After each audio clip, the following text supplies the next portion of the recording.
So my absolute pleasure and delight to welcome Shri Suman Bery to a special address. Let me give a brief introduction. Shri Bery needs no introduction. I'll be very brief.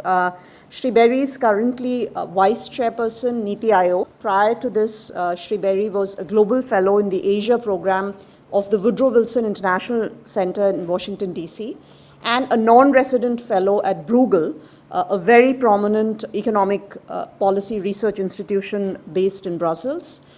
He was also a member of board of the Shakti Sustainable Energy Foundation in New Delhi.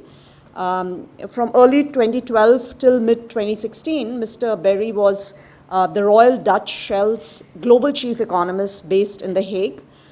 Before that, he served as Director General of the National Council of Applied Economic Research in New Delhi. Shri Bery has also served as a member of the Prime Minister's Economic Advisory Council, of India's Statistical Commission, and of the Reserve Bank of India's Technical Advisory Committee on Monetary Policy. He's also served as special consultant to the Reserve Bank of India governor in the 1990s. Shri Bery has had a really long career at the World Bank in Washington, D.C., where his country experience included a number of countries across the Latin American region, including Argentina. Shri Bery has a master's degree in public affairs from Princeton University School of Public and International Affairs, and an undergraduate degree in philosophy, politics, and economics from University of Oxford Magdalen College. So with this introduction, I would like to really hand over the stage to Shri Bery. Warm welcome from Ashoka University and ICPP, and we are really delighted and privileged to have you.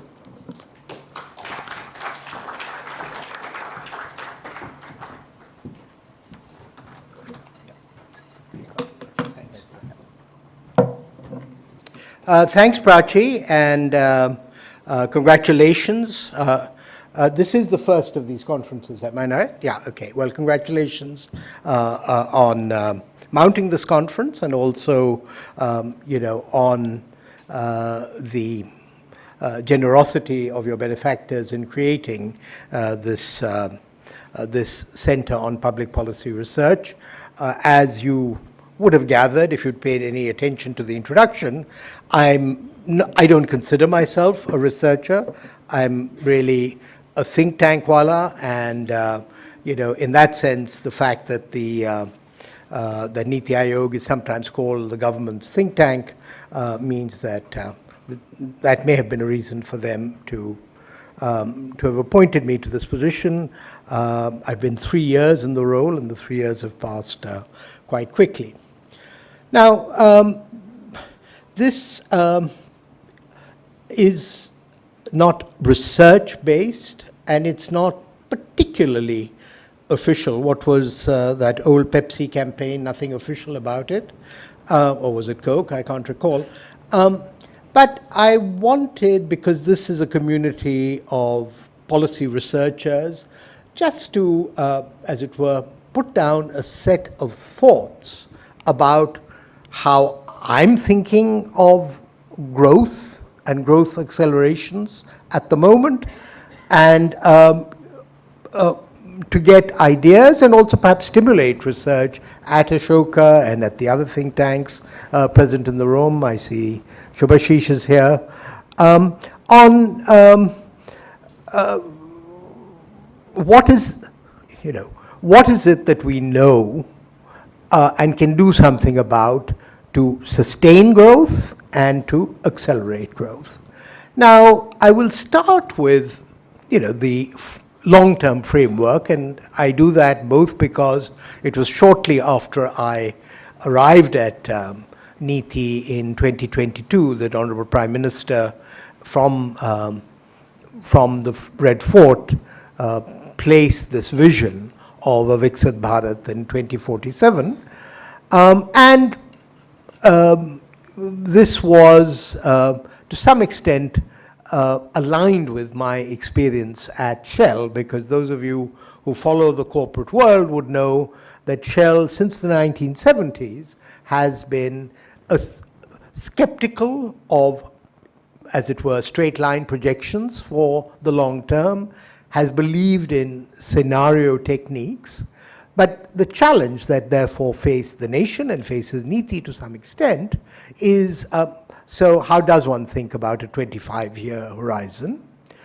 But that's not really the main focus of this discussion, because we now have a new parliament and a government in its third term. And so the framing of what I'm going to talk about within the longer term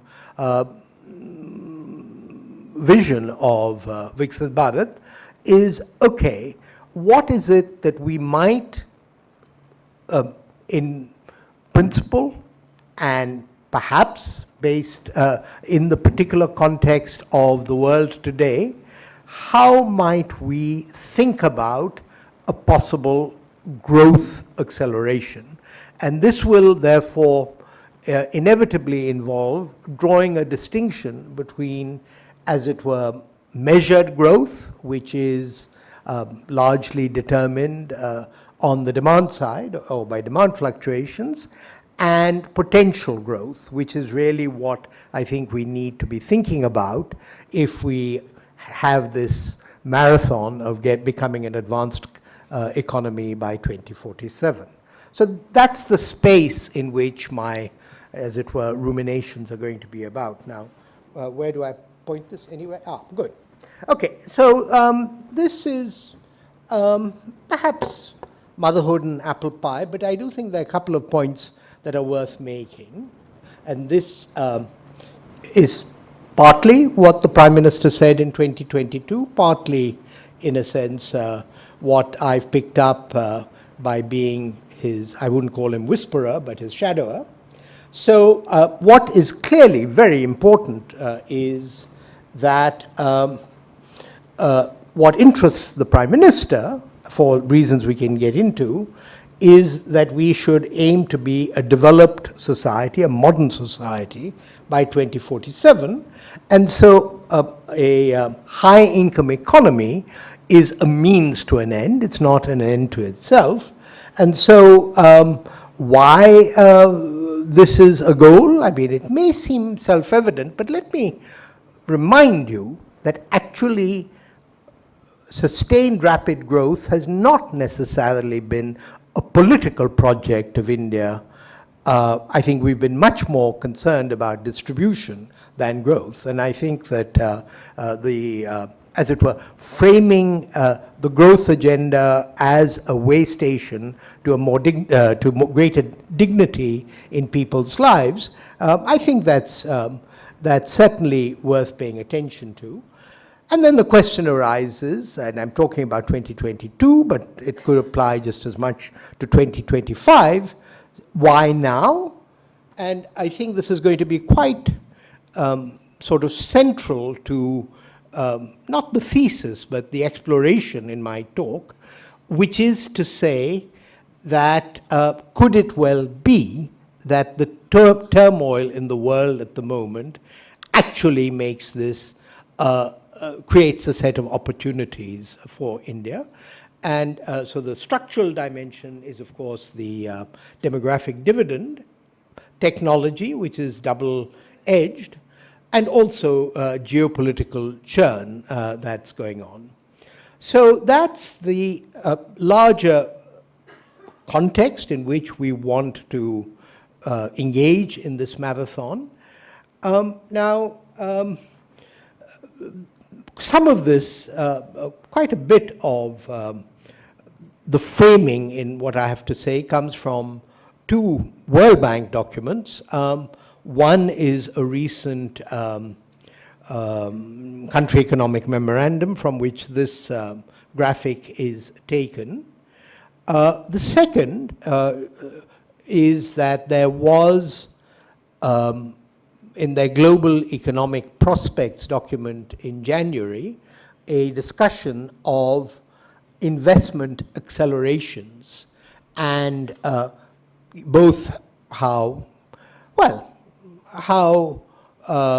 relatively uncommon they are, but really how productive those can be. We saw one like that in India in the period leading up to the global financial crisis. And the question that I think is worth pondering is that are we similarly poised now, or what is it that we would need to do to be similarly poised, but for an investment acceleration? I'll come to that a little bit. Now, again, I'm moving from the larger social goals of inclusive growth and human dignity to, as it were, what economists think about. India today is classified by the World Bank as lower middle income. And, I think many of the people in this room would know that, but to have sustained 6.5% annual growth, and slightly greater than that, pretty consistently for the last, certainly 2, I think 3 decades, is an impressive achievement. And I want to, as it were, mention that because it does speak to a certain both institutional agility and a certain institutional maturity in India. And now the question is would we be in a position to use this, this apparatus or these traditions to, as it were, go a step further? Before I turn to this slide, let me just indicate the importance of this Parliament and why some of the issues that I'm going to talk about matter so much at this point. There are numbers floating around, including in the World Bank Country Economic Memorandum, and it depends a lot on what metric you're using, but the need to raise the average annual growth rate from the 6.5 of right now to somewhere above 7 on average through 2047. Now, what we do know is that, and we're seeing this in China, we saw it earlier in Korea, the richer you grow, as it were, the harder it is to maintain very fast rates of growth, although Korea and China made a fairly good fist of it. But as you can see, and indeed, if I were to go back to this other slide, you can see how much China's growth has been slowing. It is the red line from its peak, which was actually quite a long time ago. So that is the urgency behind, as it were, this moment, this Parliament.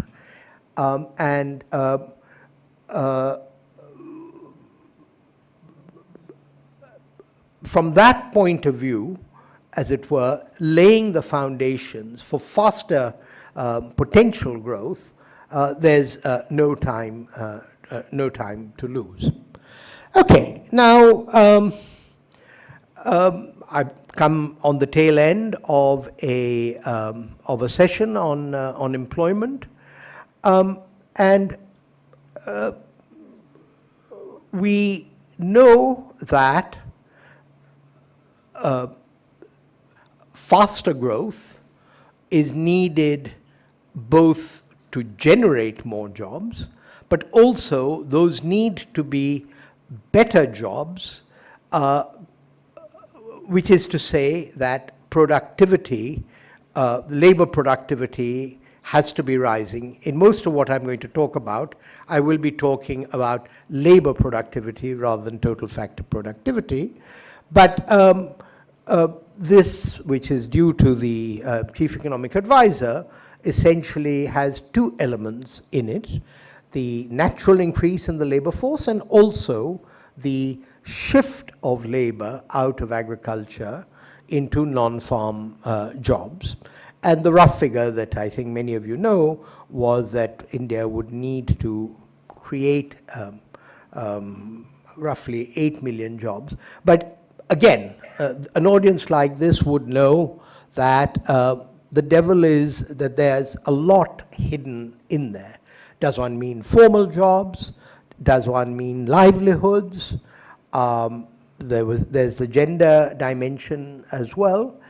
I think what one is basically talking about is raising labor productivity overall, and that higher productivity is what is going to be the, as it were, the outcome or the driver of faster growth. And there is a long way for us to go. So here is, you know, a league table of GDP per hours worked in constant 2017 international dollars at PPP from the ILO, and you can see that we are pretty low down in the league tables, and so better compensated jobs are only going to be possible if labor productivity rises. And the question then is, what does it take to raise labor productivity? And there was some interesting analysis in the World Bank CEM about the fact that actually while productivity has been rising in India, much less of it has been because of structural change. More of it has been because of, as it were, improvements in productivity, largely in the formal sector and the large enterprises. So you can both, you know, see this as a counsel of despair, or you can see this as, if you like, potentially low-hanging fruit. And I'm not going to spend a lot of time on this in my presentation today, but let me just say that in internal discussions at NITI, particularly with my very distinguished senior colleague, Ramesh Chand, there is an awful lot that can happen in agriculture to both raise productivity in agriculture and also to release resources for other sectors. But these are the outcomes we want.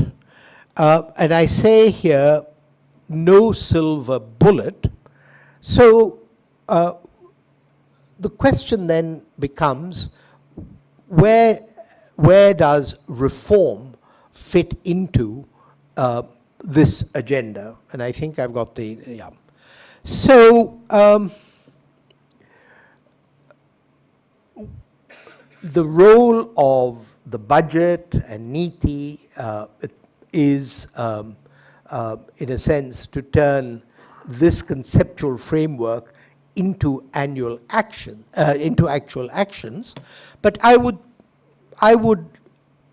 assert that really for us to go from lower middle income to middle income, upper middle income rather, which the World Bank, I think, believes that at 7% we would get to on the basis of today's metrics by about 2035, and then to, as it were, continue the, call it sprint, call it marathon to 2047, is going to, or reform can be seen as redefining relationships between four key actors.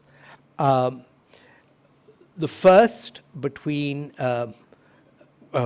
within government itself, union states and subnational entities. Secondly, the interface between government and the private sector. Third, the interaction largely between the private sector and the rest of the world, which is essentially trade policy, investment policy.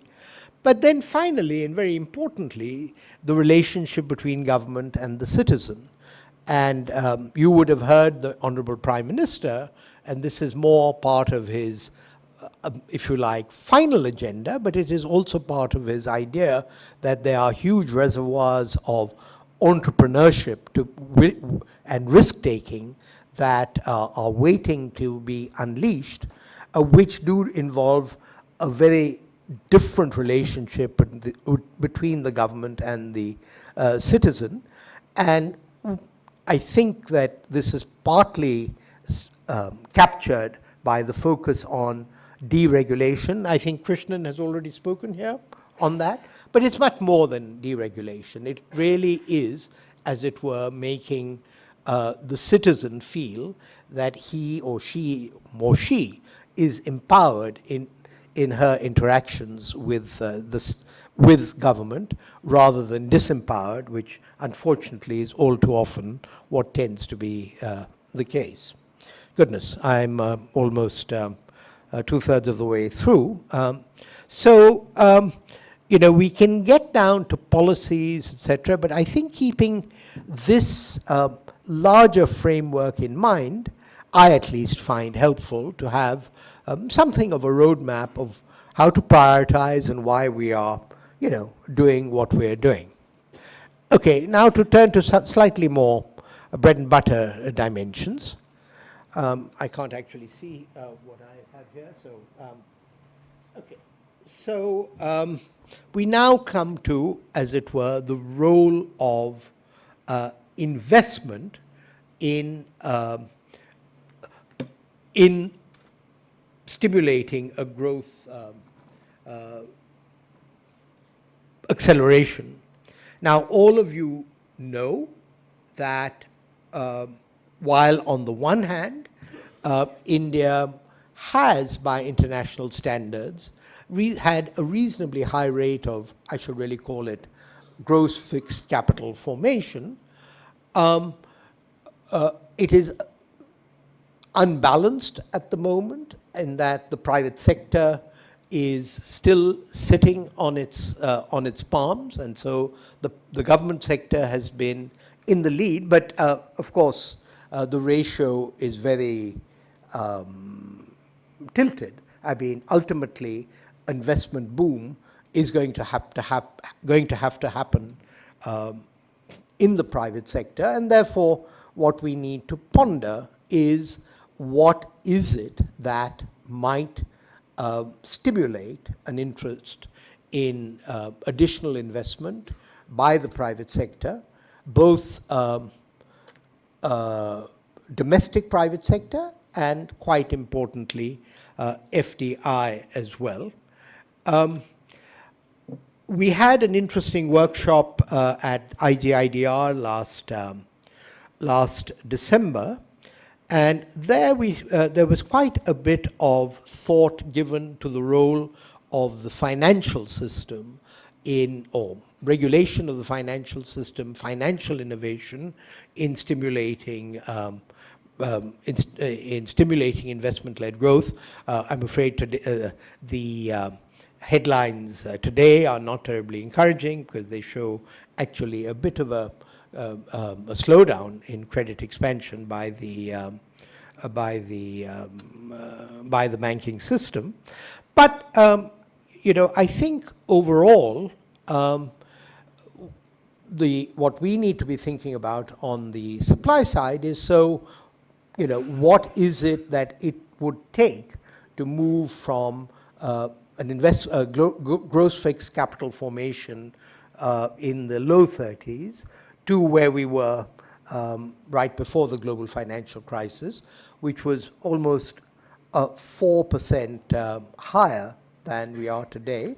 And I think what we found then was that essentially animal spirits, particularly in the corporate sector, generated their own savings. And so in that sense, the business environment, one of those interfaces I talk about, becomes absolutely key. And I would hope that Ashoka and the Isaac Center would as it were, do work in this area. I've just returned from a personal visit to the World Bank, and they have now this Be Ready framework where they are also, not yet in India, doing detailed, much more details than the old ease of doing business surveys, which got somewhat discredited. But that's the nature of the analytic work, and I think that came up in the tail end of Ajay's session as well, that we need to do. And if I could be allowed just a little aside here. So I had, as was mentioned, 4 years at Shell, and then after that, during that and after that, this association with Bruegel. And I must say, coming to NITI Ayog now, I really see my interaction with the states as not very different from from the way Brussels dealt with member states in Europe, okay? And so to think that it's going to be one size fits all between UP and Tamil Nadu is just not realistic. And so that would be, I think, the other, as it were, direction in which Delhi think tanks, I think, need to associate with, well, Delhi maybe itself as a state, but also with other states, because a lot of the granularity is going to be at the state level. Okay, now an important issue in all of this, I've been largely talking about raising the investment rate, but I do think one reason that we've been able to achieve our sustained 6.5% growth is because, and this comes back to the issue of institutions, because there has been enough market discipline in India that we are much more efficient in using our capital than, say, China. I think in China, it's something of a curse that their investment rate has been so high and that their savings rate has been even higher. This is a chart of India's ICOR measured by staff at NITI. And of course, it has, it was affected by COVID, and that's why this is on a smoothed basis, on an multi-average basis. But the question really is, can we do better? Do we know what it would take for us to do better in terms of investment efficiency? My own sense is that if we can maintain this and raise the investment rate, that would be a reasonable outcome to hope for. And as as people have pointed out, that for China to be growing at 4% and 5% with what I think is still a 40% investment rate is an indication of, as it were, the relative inefficiency of investment. And why does that matter? That matters because investment is foregone consumption, and if we are not investing efficiently, then we are depriving our citizens of consumption that they badly need. I think I'm approaching the end. Let me just see what other goodies I might have for you. These are some homilies that you get from the World Bank report on investment accelerations. I think the most interesting thing here, and one that we could take up in the Q&A, is this question of crowding in versus crowding out. Clearly, there was a judgment made, and in my view, a sensible judgment, post-COVID, that it was a time for crowding in private investment, with the public sector taking the lead, public investment, largely at the union level, but frankly the states have been holding up their own, assisted by schemes of the government of concessional finance or interest-free finance, with some conditionality. The question that now arises is, or the question of economic management that will arise is, at what point do we believe that the public sector is crowding out private investment, largely through financial markets, and how should that handoff be done?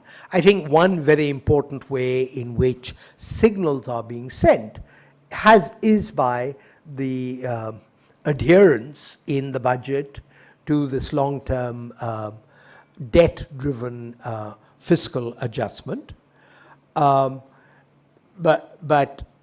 I think if you talk to most entrepreneurs, they would indicate that they think Indian interest rates are too high, and the question of whether it's the government's borrowing requirement that keeps, as it were,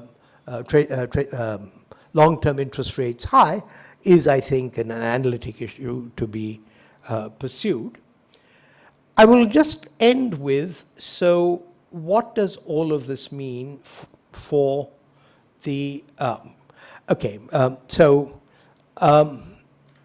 these are numbers on why we might want a 2% increase, 2 percentage point increase in the investment rate. This comes out of work at NITI on the energy transition, but I would say just as important as the energy transition is the urban transition. But let me rush to my final slide so there's enough time for Q&A, which is, let me just, as it were, motivate the slide. So I talked about the need for increased productivity. I then moved on in an ICOR framework to the need to raise the investment rate. And this is what the World Bank research suggests might be a link between investment and productivity.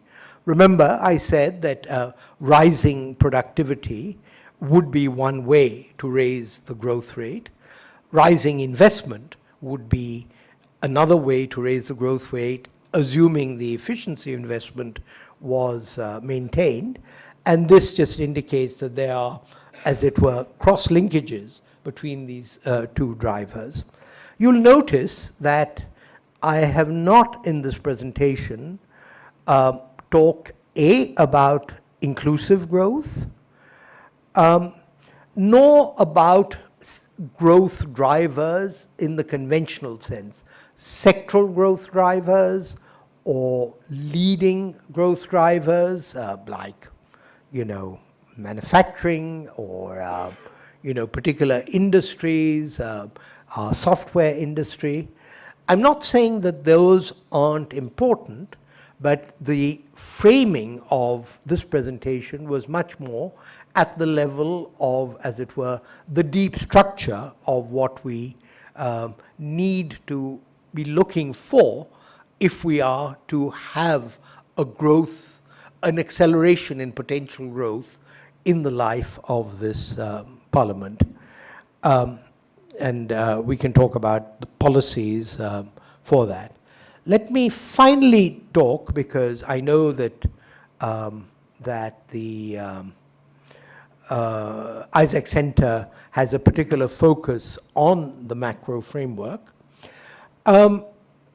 Some of this was captured earlier, but I think for all of us to have a sense that this is taking place within a macro framework which is determining, amongst other things, the real exchange rate, the, if you like, the relative price of tradables and non-tradables, something that in Latin America people paid a lot of attention to, that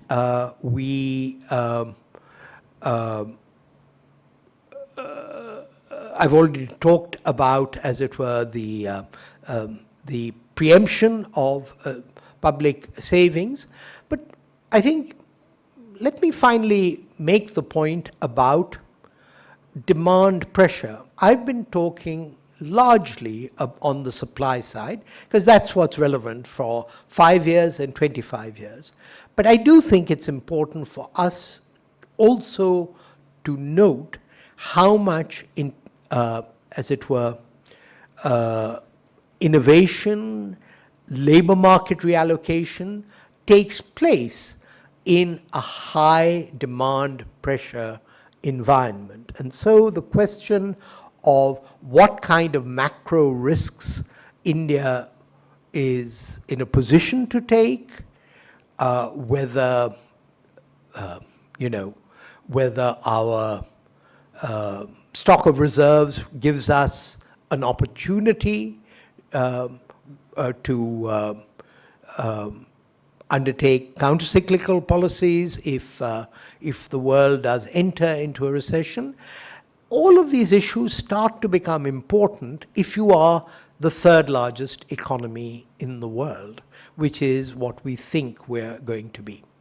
So this was bits and bobs, but it was, an attempt to, for India come up with what Prachi in the fund would have thought of as an integrated framework. It's not quite integrated, but I think it gives you, I hope it has given you a sense of the various considerations that a research institution like the Ashoka and the Isaac Center might wish to delve into in the work program of the scholars and students.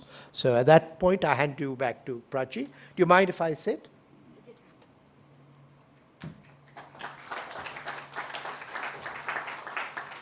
Thank you.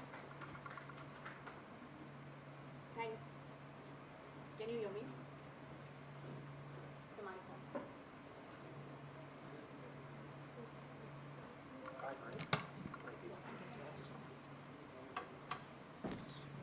Thank you so much, Mr. Bery, first of all, for taking the time out. And really, I think your lecture was really all-encompassing and really good. We had a terrific macro panel yesterday. Then we had a panel on regulation. And this morning, you saw a little bit teaser on employment. Secretary Skill Development was here.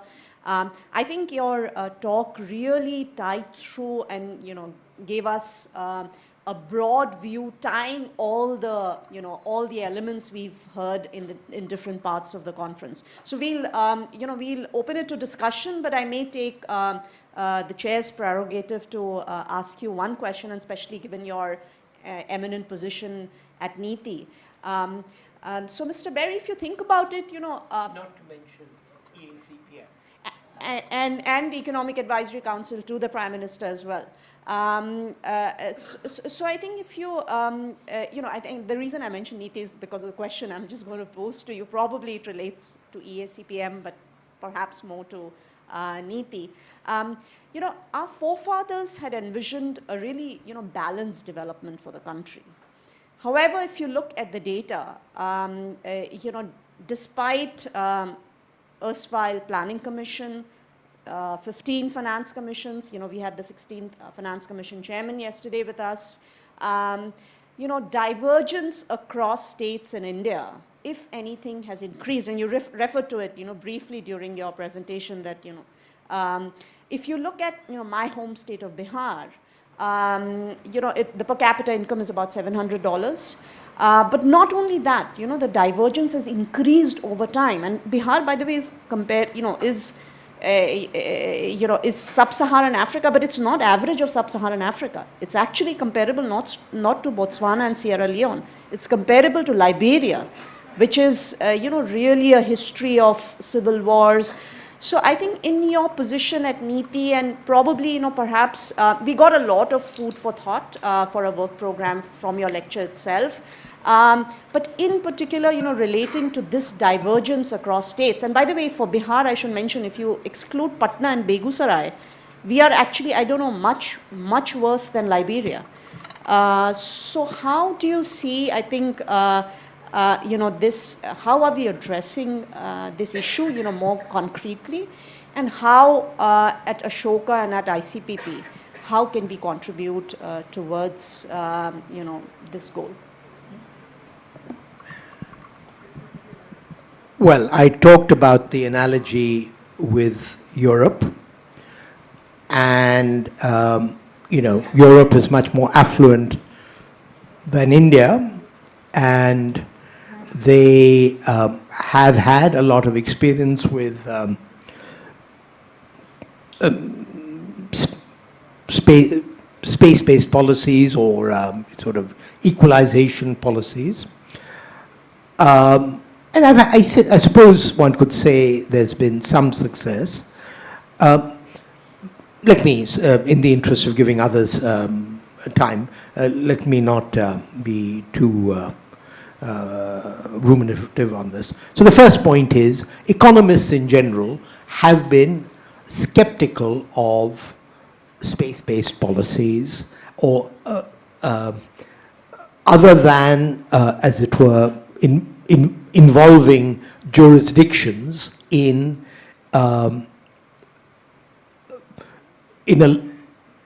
larger clusters of development. What do I mean by that?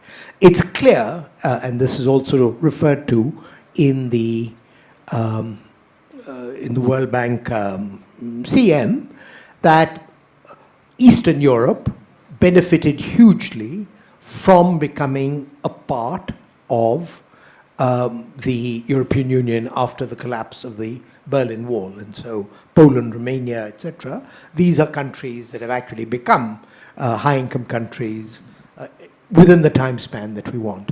So what is the implication of that? The implication of that is that there will be growth pools in India, within India, which will impart the dynamism. Now, much of that dynamism at the moment is taking place through outmigration. Okay?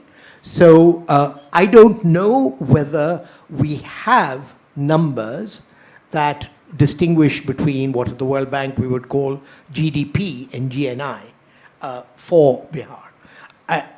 And indeed, Rohini Pandey, when she was here, she was saying, should your welfare unit be households, individuals, or political entities? And I don't think, I mean, in a democracy where the political representation is by jurisdiction, that's not an easy, as it were, question to answer. So what can NITI do about it? Well, one thing we do is, of course, come out with these comparative charts so that to the extent policy is responsible, we can point to areas for improvement. But secondly, you would have noticed that government itself, and NITI has been working on this, came up with what they call Purvodaya, this idea that the entire eastern sector of the country, as it were, needs growth poles. So I don't think you meant handouts, and I know that Bihar, the state you were referring to, believes there's a case for, as it were, special category state, but I think that as it were, the philosophy of the government would be much more, as it were, integration into economic ecosystems. And look, I mean, you can see in the, well, this is in the public domain, so let me bite my tongue. Yeah. Thank you. Thank you very much, Mr. Bery. So we can open up to discussion and take a few questions from the audience. Yes, please.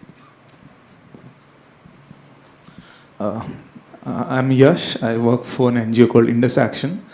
Thank you so much for that wonderful lecture, sir. My question follows the trajectory that Dr. Prachi mentioned about balanced development. So there are a lot of economists would say that the economic trajectory of India is that of jobless growth, and the government's political maneuverings with the NSSO data sort of raised questions. So how do we think about growth and jobs or creating employment? Since we also had a panel on employment just before you spoke, so yeah.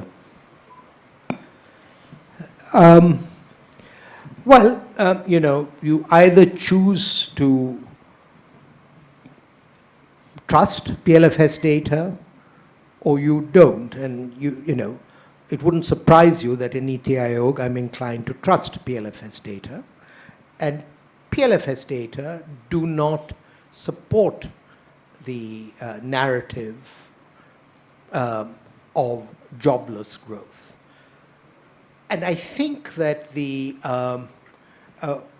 conclusion of the last panel is that many of the issues are really on the demand side. So the question, I don't know that literature, but I do know that people have won, like Chris Pacirides, have won Nobel Prizes for, talking about or for discussing, as it were, the problems of job search, Mike Spence as well. And we are talking about the largest labor market in the world going through an enormous burst of self-investment in human capital development, in tertiary education, both university and otherwise. And it wouldn't surprise me that it will take time for us to end up in some kind of a new equilibrium between the aspirations and skills of those who are in that phase of their lives and the potential demanders. I mean, because we do have this, Subramaniam of Larsen and Toubro was talking about a shortage of 40,000 engineers. You talk to construction companies, etc. So there is clearly an important mismatch. The question is, are we operating with the right instruments and the right tools? You can't fault this government or its predecessor for neglecting, as it were, the skills issue. But has it been effective so far? I think that is something that research needs to. But I think that to formulate the issue as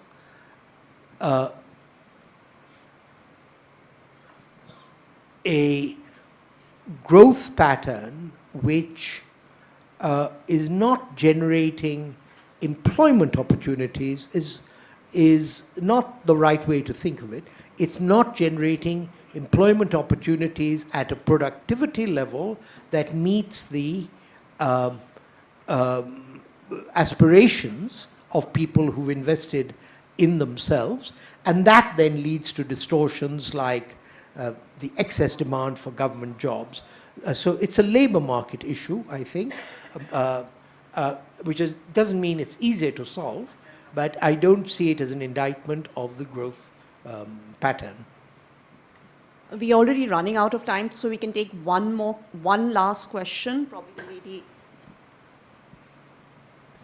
Hello, thank you for your lecture, sir. I'm Ria Roy, and my question is, in your presentation you mentioned that so far the focus has been on equitable growth and distribution, and right now the focus is shifting towards a more accelerated growth to achieve our goals. So at this stage, are these two competing priorities for India?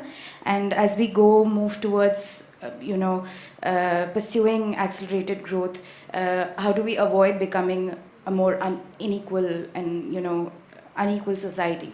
Yeah, thanks. Well, I'm not sure that there is a trade-off if you're talking at the level of households and individuals. Earlier we had a discussion about how to think about this geographically. My own view is that that for India at this stage,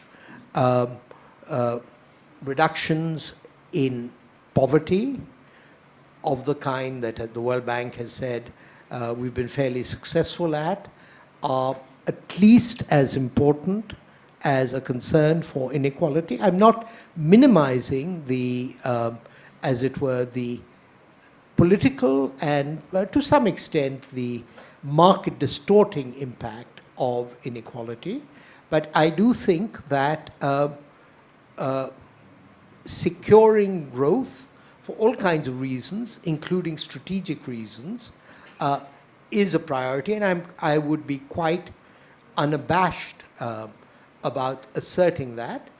I would also refer you to certain work that Land Pritchett has been doing, and you know, Land is a controversial figure, but he's a person of integrity, where essentially his conclusion is that most of the outcomes that we want in terms of social indicators are positively indicated, positively correlated with fast growth. And so the notion that the best way of achieving lives with dignity is to grow fast is the proposition that I was advancing, and I stick to that. Thank you very much, Mr. Bery. We're really delighted and honored to have you at Ashoka and at ICPP. So Vikas, over to you. Thank you so much, Prachi, and thank you so much, Honorable Vice Chairman. That was really fascinating keynote. Since yesterday, we have been talking about some individual factors leading to economic growth in India, and then your talk provided this nice framework that puts it all together. So just as a token of our appreciation, I would like to request Ajit Isaac, founder and chair of the Quest Corp, but more importantly for us, like the member of our advisory board and one of Ashoka founders to,